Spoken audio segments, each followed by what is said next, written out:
Bonjour à tous, c'est Paul-Antoine et bienvenue sur cette nouvelle vidéo. La surperformance est un mythe et vous n'y comprenez rien. Je vois beaucoup de gens et même au sein de mon network d'entrepreneurs et d'investisseurs aguerris qui ne comprennent rien à la surperformance. C'est pourquoi dans cette vidéo nous allons voir pourquoi la surperformance est un mythe, comprendre ce qu'est véritablement la surperformance et comment surperformer comme un institutionnel. À la fin de cette vidéo, tu auras toutes les clés pour comprendre et aborder la surperformance comme un professionnel de l'investissement. Et pour ceux qui ne me connaissent pas, je m'appelle Paul-Antoine et je suis passé en 6 ans de militaire à gestionnaire d'un des premiers fonds d'investissement crypto régulés en Europe. Sur ce, commençons.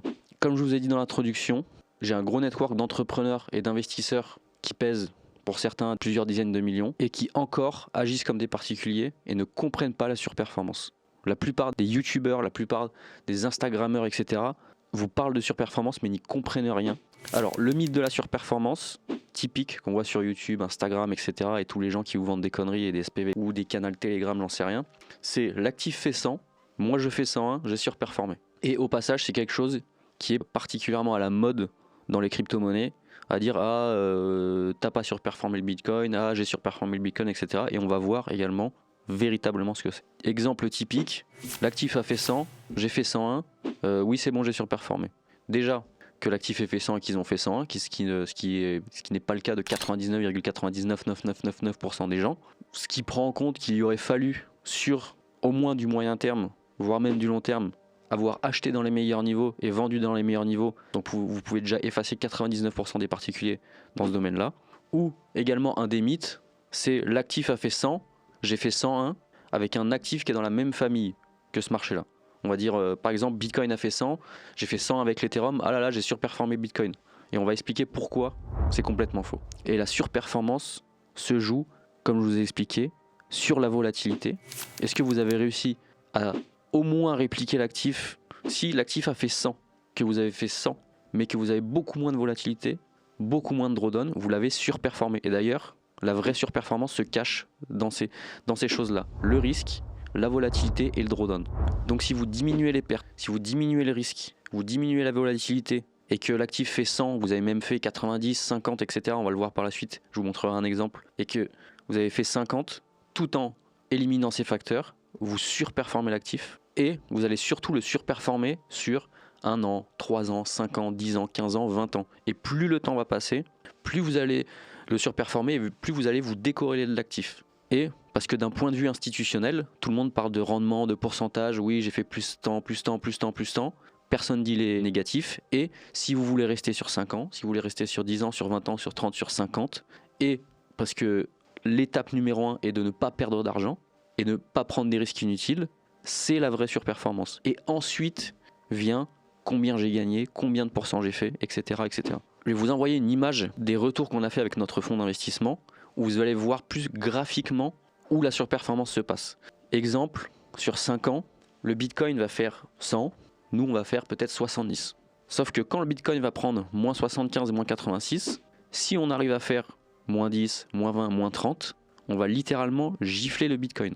Et passer cette vague de baisse, quand l'actif va repartir, on peut ne serait-ce que mathématiquement reprendre un tout petit pourcent de la hausse, en sachant que vu qu'on est sorti et vu qu'on re-rentre à un certain moment après avoir analysé que le risk-reward en vaut la peine et que on a des signaux que le risk-reward est bon, même si le Bitcoin il a fait 100, il a fait moins 80 et il refait 100, nous si on a fait 70, on a perdu 20 et on refait que 70, dans la finalité sur le long terme, mathématiquement on va gagner plus d'argent car on en aura perdu moins, ce qui permet de re-rentrer avec plus et dans la finalité, sur 5 ans, 3 ans, 3 ans, 5 ans, 10, 15, etc., avoir un meilleur effet cumulé, en plus de ça d'avoir éliminé le risque, la volatilité, le drawdown au maximum, et on va surperformer l'actif. Et en plus de ça, ça veut dire que quand il y a du risque, on est moins exposé, et quand il y a des gains potentiels, on reste exposé assez.